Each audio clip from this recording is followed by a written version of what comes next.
Trying to put the filter in the furnace. It's really...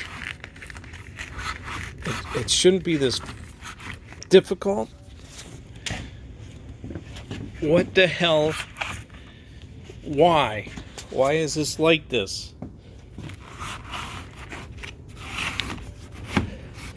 You get it so far and it friggin' stops.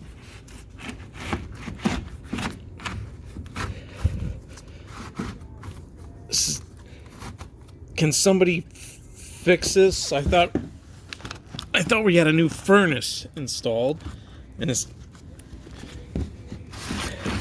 filter sucks.